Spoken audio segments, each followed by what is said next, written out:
واحد بيسألني: أخي العزيز، ممكن أعرف كم تكلفة المعيشة لشخص واحد في مدينة سان باولو؟ أولا السؤال ده مهم جدا. أناشد كل شخص بيجي للبرازيل. البرازيل بلد بيزنس وتجارة وأعمال حرة. تمام. مش عشان أنا مش عاوزكم تيجوا، عشان بشوف آلاف الآلاف من العرب قاعدين في الملاجئ ومشردين. تمام.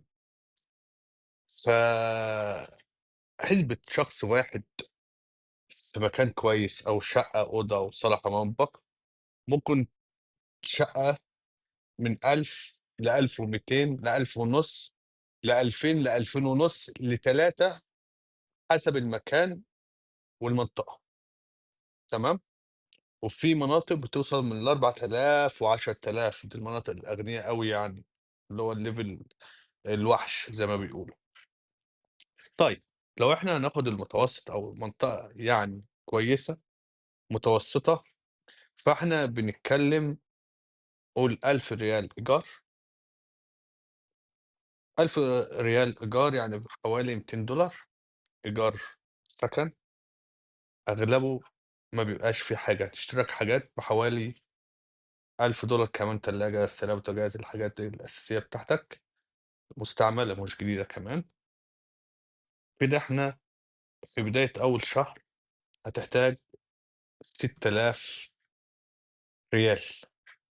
وطبعًا عشان تسكن وتأجر هتدفع مقدّم شهرين كمان. لمّا تدفع مقدّم شهرين كمان دخلنا في كام؟ في 8000 ريال، يعني $1700 عشان تقول بسم الله الرحمن الرحيم في البرازيل. تمام.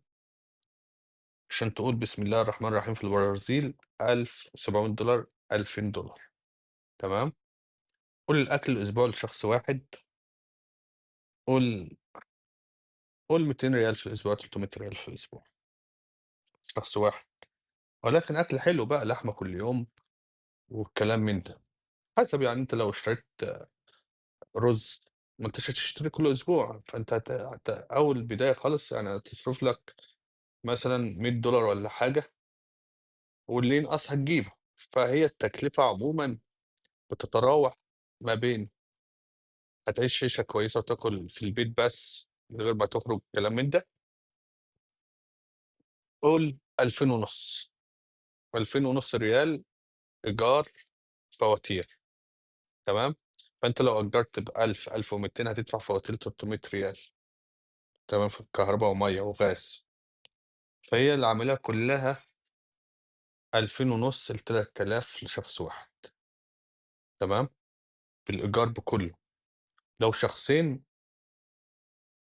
هتكلّفك بالإيجار بكلّه برضه من 3000 ل3500، 4000 حسب الأكل اللي أنتم بتاكلوه. يعني في ناس بتحب أكل اللحمة كل يوم، فحسب المستوى اللي أنت عاوزه هتلاقيه، ولكن أقل حاجة خالص للشخص بإيجاره بأكله وشربه 2000، 2000 وشوية. تمام. فالأسرة مثلًا أنا حضرت تكاليف أسرة أكل وشرب. أكل وشرب ل5 أفراد بيتكلّفوا حوالي $150 في الأسبوع، بس بياكلوا لحمة بقى كل يوم والكلام من ده. يعني $150 في الأسبوع أكل وشرب لأسرة مكوّنة من 5 أفراد، زائد إيجار الشقة في منطقة جواروليس مثلًا. قُل مثلًا لو أنت في الأطراف هتأجّر مثلًا ب1200 بفواتيرك 1500. تمام. ب1500. فالبرازيل عمومًا بلد تجارة وbusiness وأعمال حرة. تمام. فهي المرتبات هنا متدنية جدًا، جدًا. يعني المرتبات هنا بنسبة 80% من الشعب بياخد من 1500 ل2000 ل2500. ال3 دول اللي هو بياخد 3000 بقى و4000 والكلام من ده، بيبقى مدير. بيبقى مدير بالمعنى الحرفي. ولكن في ناس كتير بتقول لك: طب البرازيليين عايشين إزاي؟ البرازيليين يعني أعرف ليّا أصدقاء كتير برازيليين آآ عندهم بيتهم أو ساكنين مع أسرهم ما بيدفعوش إيجار، بيدفعوا فواتير المَيّة والكهربا بس قُل 200 ريال.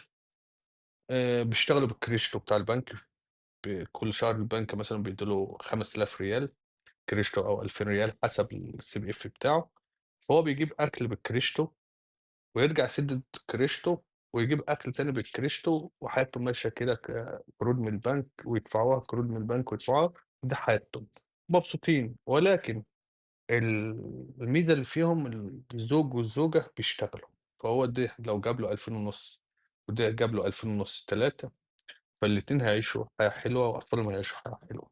أمّا أغلب الرجالة العرب بيجيب زوجاتهم هنا، فهُم الزوجات ما بتشتغلش، هو اللي بيشتغل، بيتمرمط. بنتمرمط بالمعنى الحرفي، تمام، فبيبقى عبء. فبس يعني البرازيل تيجي تتعلم اللغة، تجيب مصاريفك حوالي 6 أشهر، سنة، أقل حاجة خالص $500 في الشهر، لفرد أو فردين، لو فردين $600، $700 مصاريف، لمدة سنة لحد ما تتعلم اللغة وتشوف حياتك، تمام، وأهلًا بكم في البرازيل، سلام، اكتبوا في التعليقات وهارُد عليكم إن شاء